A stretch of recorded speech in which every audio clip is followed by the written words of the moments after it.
Why does everything fall apart when I try so hard, but come so easily when I finally stop caring? The moment you stop trying so hard is the moment life starts flowing again. You know the feeling. You've done everything right. You followed the rules. You overprepared. You overthought. You cared so deeply about the outcome, and somehow, it still didn't work. The job slipped away. The relationship fell apart. The opportunity vanished. And there you were, exhausted, bitter, and asking the same question we all ask in that moment. Carl Jung once said, "Everything turns out well when you no longer care about anything." At first glance, it sounds reckless, even irresponsible. But maybe that's because we misunderstood what he meant by no longer care. He wasn't telling you to stop loving. He wasn't telling you to give up your goals.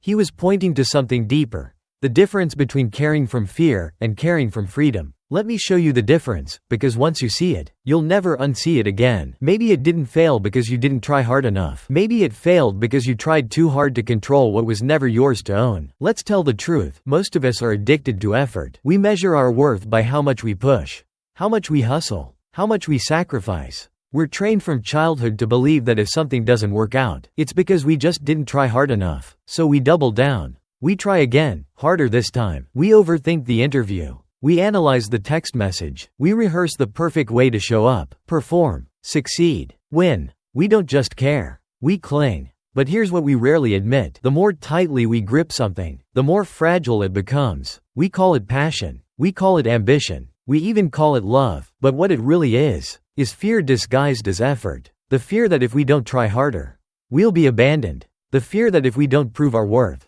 we'll be forgotten. The fear that if we let go, even for a moment, life will fall apart and we'll lose everything. But here's the paradox. It's not the letting go that ruins things. It's the gripping. Because when your energy is consumed by control, you're not really showing up as yourself.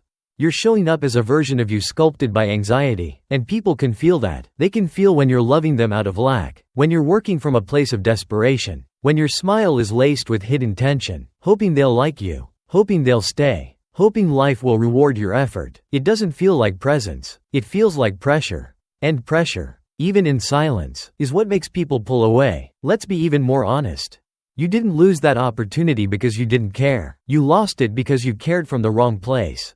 You cared as a strategy to control, not from peace, but from panic. You cared because you thought, if I do everything right, I'll finally be safe. If I try hard enough, they won't leave. If I push through, life will finally reward me. And that's the illusion. Because deep down, that kind of caring isn't love. It's survival. It's the nervous system screaming for certainty. It's the wounded inner child saying, please, just let me be enough this time. So what does Carl Jung really mean when he says, everything turns out well when you no longer care? He's not endorsing apathy. He's not telling you to give up. He's saying, when you release the illusion that your worth is tied to the outcome, that's when life finally has space to move. When you stop begging the universe to love you through results. When you stop proving, pushing, performing, and start aligning. There's a massive difference between these two states. Effort from fear, effort from freedom. I have to make it happen. I show up and allow it to unfold. I need this to work to feel okay. I'm okay. Whether this works or not, I must control every outcome. I trust myself to respond to whatever happens. In the first state, you're clenched.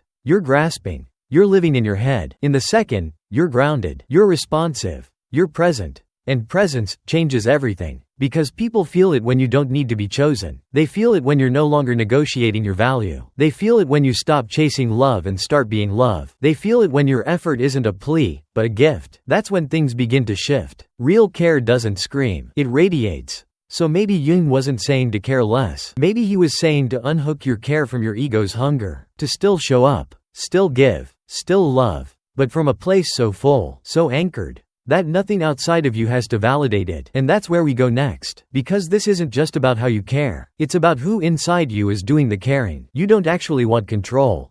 You want certainty. And you've been tricked into thinking they're the same thing. Let's get brutally honest. Most of what you call responsibility is just camouflaged anxiety. You over-prepare not because you're driven, but because a part of you is terrified of making the wrong move. You stay up late planning every possibility, not because you're ambitious, but because you feel unsafe unless you're in control. You call it doing your best, but your body knows the truth. Your shoulders are tight. Your stomach is anxious. Your jaw clenches at night, because you're not chasing excellence. You're managing panic, Carl Jung saw this deeply. He understood that behind the ego's desire to control the world was a frightened child, still trying to make sure nothing bad ever happens again. A child who once felt helpless, unheard, abandoned, embarrassed, powerless. And that child learned one thing: if I can just keep everything in order, nothing can fall apart again. But here's the unbearable truth. Life doesn't work like that. People don't work like that. Healing doesn't work like that. No matter how hard you try. You can't force someone to stay. You can't guarantee success. You can't outrun disappointment. And you can't micromanage your way into peace. Control is a brilliant illusion. But it comes at a cost. The more you control, the less you experience. The more you anticipate, the less you trust. The more you chase perfection, the further you drift from joy. And the worst part? You begin to confuse tension with safety. You think that tight grip on your plans, your schedule, your image, is what's keeping you afloat. But it's actually what's keeping you stuck. Jung would tell you, you don't need to control everything to be okay. You just need to stop equating uncertainty with danger. Because not knowing what will happen isn't a threat. It's a door. It's space. It's possibility. So what happens when you stop caring in the way you've been taught? When you stop gripping? When you stop trying to emotionally white-knuckle your way through life? Something surprising. Something powerful. Life starts to move. People start to breathe around you. Opportunities show up. Not because you chased them, but because you finally created space for them. It's not because you became passive. It's because you became present. And presence, as Jung hinted again and again, is where your real power lives. Letting go isn't giving up. It's choosing to act without needing to grip. We live in a culture that worships control. You're praised for being meticulous, rewarded for obsessing over details, encouraged to hustle, monitor, and track every inch of your existence, as if your value depends on how tightly you can hold it all together. And yet, Carl Jung said something radical. Everything turns out well when you no longer care about anything. At first, it sounds like nihilism, apathy, giving up. But look closer, not with your mind, but with your body. Have you ever noticed what happens the moment you truly let go? The moment you stop begging for a text back? Stop forcing a solution? Stop controlling a conversation? Something shifts. You feel lighter, calmer, clearer. And sometimes, shockingly, life begins to respond to you in a way it never did while you were forcing it. Not because you stopped trying, but because you stopped trying from tension. Letting go doesn't mean you don't show up. It doesn't mean you don't care. It means you've stopped basing your self-worth on the outcome. It means you can send the email without obsessing over the reply. You can speak your truth without needing them to agree. You can pursue the dream without attaching your identity to the results. That is not weakness. That is emotional maturity. That is power. Because anyone can care when they're desperate. But to care from stillness? To give from abundance? To show up with nothing to prove? That's rare. That's magnetic. That's transformational. And here's the part no one tells you. Life is more likely to give you what you want when you no longer need it to complete you. Carl Jung wasn't asking you to detach from life. He was asking you to detach from the false belief that life owes you anything just because you tried hard. And in that detachment, something beautiful happens. Your energy softens. Your presence deepens. People trust you more, not because you're impressive, but because you're real. Letting go doesn't mean abandoning the moment. It means finally arriving in it. And when you lie from that space, that unshakable inner clarity, you don't need to control outcomes anymore. Because you trust yourself to respond to whatever comes. Not all care is created equal. Some care is rooted in fear. And some is rooted in truth. Let's be clear. Caring is not the problem. The problem is why you care. There's a kind of care that's rooted in anxiety. It's loud, needy, relentless. It demands attention. It manipulates outcomes. It's the kind of care that says, if I don't fix this, I'll lose something, or worse, I'll lose myself. It's the kind of care that doesn't give. It bargains. You've felt it. When you obsessively replay a conversation. When you overanalyze their silence. When you refresh your inbox 14 times, hoping for a response that will make you feel whole again. That's not care. That's survival. That's the ego screaming, please let this work out, so I don't have to feel worthless again. But then, there's a different kind of care. It's quiet. It's firm. It's loving, not because it needs to be loved back, but because it already is full inside. It shows up. It gives. It supports. But it does not chase. It does not beg. It does not sacrifice its dignity for validation. It's the kind of care that says, I will do my part, fully, beautifully, honestly, and let the rest belong to life. Carl Jung would call this the difference between ego-driven care and soul-aligned care. Ego-driven care is performative. It wants to be seen. It wants applause. It wants to be liked, even if it betrays your boundaries. Soul-aligned care is authentic. It comes from presence, not pressure. It's not trying to fix anything. It's not trying to win. It's simply expressing truth, with no strings attached. So how do you know which one you're operating from? Here's a simple test. If your care leaves you exhausted, resentful, or anxious, it's fear-based. If your care leaves you peaceful, energized, or still, it's truth-based. Let's make this real. Fear-based care says, I'll overextend myself so they'll like me. Truth-based care says, I'll show up fully, but I won't abandon myself in the process. Fear-based care needs to be right. Truth-based care is willing to be honest. Fear-based care clings. Truth-based care allows. One is about controlling perception. The other is about living in alignment. And when you begin to live from that second kind of care, the world doesn't just feel safer. You feel safer inside yourself. Because here's the truth. The greatest peace comes not from outcomes, but from knowing that you didn't betray yourself chasing them. That's why letting go is powerful. Not because you no longer care, but because you've purified the care. You've stripped it of ego, of fear, of performance. What's left is real. And real care is magnetic. Because it never demands, it invites. It never grasps, it opens. It never begs, it believes. You don't have to stop caring. You just have to stop abandoning yourself in the process. Let's talk about real life. Because it's easy to nod along when we're inspired. But what about when your partner pulls away emotionally? What about when your boss ignores your effort? What about when your parents still don't understand who you are? What then? Your old self would react. Panic. Over-explain. Overgive. Twist yourself into whatever version you think might be accepted. Because maybe, just maybe, if you give more, they'll finally meet you halfway. But here's the truth. Overgiving is just a silent form of self-abandonment. It's the illusion that if you make yourself small enough, soft enough, generous enough, they'll love you, respect you, choose you. But care that costs your inner peace isn't care. It's a transaction. And it bankrupts you, quietly, every time. So how do you stop over-caring without becoming cold, distant, or disconnected? You build emotional boundaries, not walls. You develop discernment, not detachment. You cultivate self-trust, not control. Let's break this down. 1. Check the root of your care. Before you act, pause and ask, am I doing this from fear, or from truth? Do I want to give, or do I feel I have to give? Will I resent this later if it's not received the way I want? Fear-based care always seeks a return. Truth-based care is complete in itself. If the answer feels heavy, tight, guilt-ridden, wait. If it feels light, clean, and calm, proceed. Practice micro-letting go. Letting go doesn't always mean dramatic exits. It means sending the text and not checking your phone every 5 minutes. Saying, I understand, and not needing to change their mind. Sharing your truth and letting the silence afterward just be silence.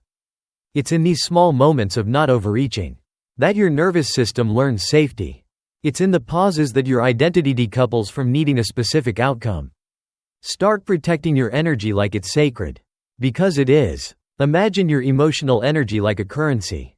Every time you overgive, over-apologize, over-care, you spend it on people, situations, and fantasies that offer no return. But when you invest that care inward, in your own clarity, healing, presence, you stop operating from deficit.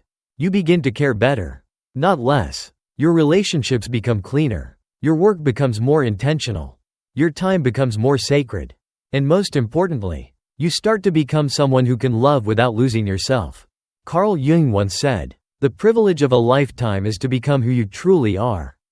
That privilege is lost every time you overextend yourself just to be accepted. But you reclaim it every time you pause, every time you breathe, every time you choose truth over performance. Because caring without clarity is chaos. But caring with clarity? That's presence. That's power. That's peace. You thought surrender was weak. But it was the moment you became untouchable. For most of your life, you were taught the opposite of truth. You were told that if you let go, You'd fall. That if you stop trying, you'll fail. That surrender means losing, and winners never quit.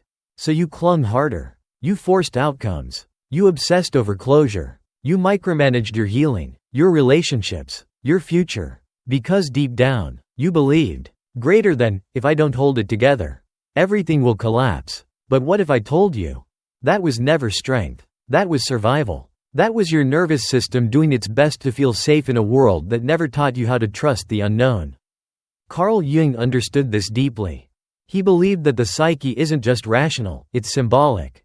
It works in archetypes, patterns, energies, and one of the most powerful transformations you'll ever experience is the moment you shift from the warrior to the sage. The warrior fights, controls, resists. The sage watches, accepts, aligns. The warrior says, I must conquer this. The sage says, I trust the rhythm, I trust myself, I trust life. And here's the irony. Once you stop trying to bend life to your will, life begins to work with you. Because effort born from fear creates resistance. But effort born from peace? That's called flow. Let's make this real. The job you tried desperately to land, and lost. The person you chased, and they ghosted. The plan you crafted for years, and it unraveled in months.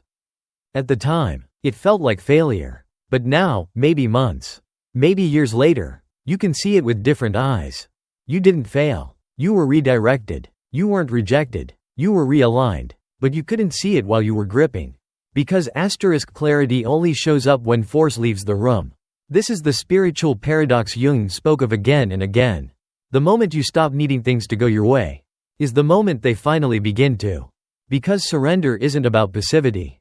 It's about presence. It's not, whatever happens, happens. It's, whatever happens, I trust myself to respond, without betraying who I am. That's not giving up. That's growing up. That's not apathy. That's alignment. And this is where things begin to change. Because when you shift from control to clarity, you start to make different choices. You stop texting first just to soothe your anxiety. You stop forcing conversations that don't want to happen. You stop chasing closure from people who can't even give you honesty. You stop because you no longer need to force. Because now, you trust the pause. You trust the silence. You trust the space between effort and outcome. And in that space, something sacred is born. Self-respect, self-regulation, self-sovereignty. When you stop gripping, you start glowing. When you stop chasing, you start arriving. Let's pause for a moment. Look back at the version of you who used to beg for answers. The one who over-explained. Who feared silence. Who thought if they just did more, proved more, gave more, they'd finally be chosen. Finally be safe. That version of you was not weak. They were simply scared. They were taught that safety comes from control. That love must be earned. That peace is something you chase, not something you remember. But you're not that version anymore. You're beginning to see it now. Aren't you? Greater than that the more you soften. Greater than the stronger you feel. Greater than that the more you release. Greater than the more grounded you become. You're no longer trying to be good enough for someone else's map. You're learning to trust your own compass. And here's the wild part. When you stop demanding answers, you start noticing signs. When you stop gripping people, you start attracting those who choose you freely. When you stop needing the future to save you, you start living here, now, fully. That is the power of surrender. Not to escape life, but to enter it completely. Unguarded and whole. Carl Jung would say this is individuation. The process of becoming your truest, most integrated self. Not the self that performs. Not the self that pleases. But the self that simply is honest, clear, deeply alive. Because when you're no longer performing for love, you become love. When you're no longer performing for peace, you embody peace. And when you stop trying to force meaning into life, you begin to live a life that is inherently meaningful. So here's the shift. From controlling to coexisting. From clinging to allowing. From trying to make life work to trusting yourself to walk through life, whatever it brings. And that shift? It's not loud. It's not dramatic. It's quiet, steady, undeniable. It shows up in your tone, your timing, your presence. It shows up in how little you chase, how much you rest, how deeply you listen, to life, to others, and most importantly, to yourself. Surrender isn't something you practice once. It's something you become, breath by breath, choice by choice, asterisk.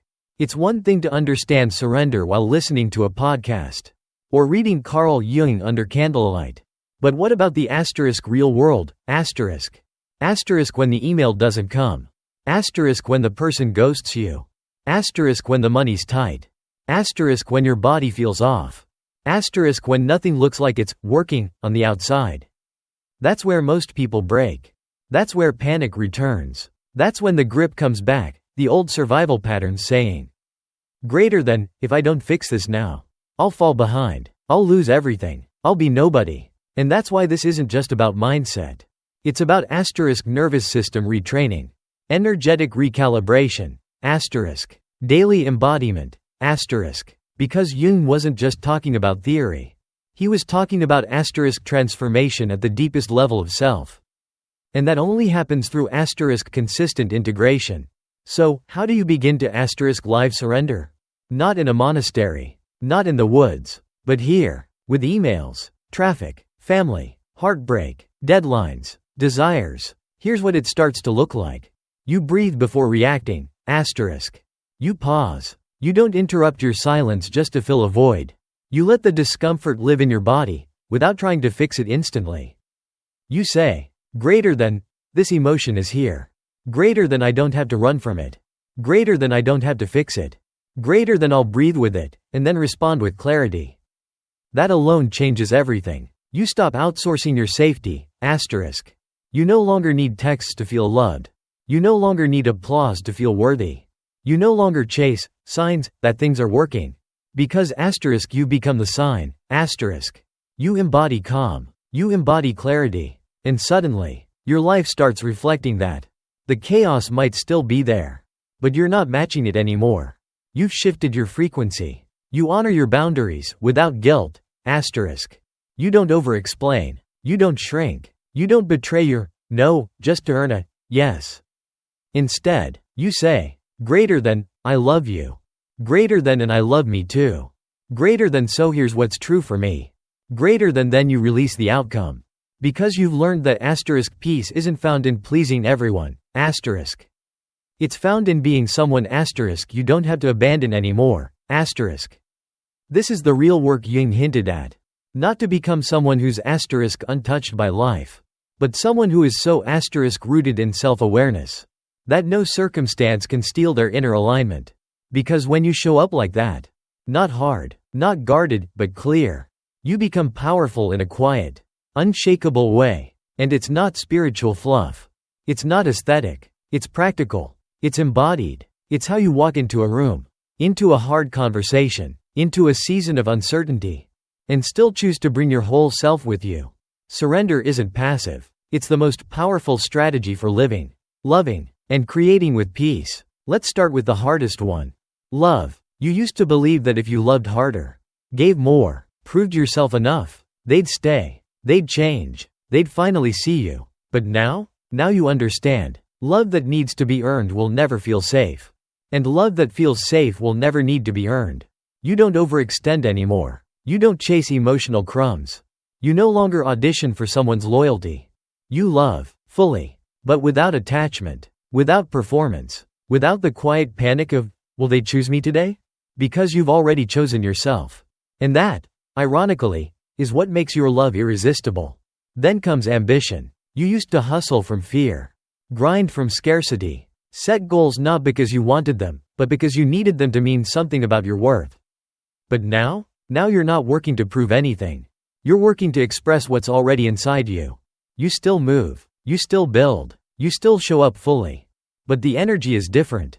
It's not frantic. It's not desperate. It's clean, clear, creative. Because you've stopped asking success to fix your self-worth.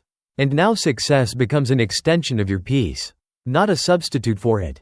And finally, healing. You stop demanding that your wounds hurry up and heal. You stop treating your pain like a problem to be solved. Instead, you listen. You hold. You breathe. You let the grief speak, without needing to silence it.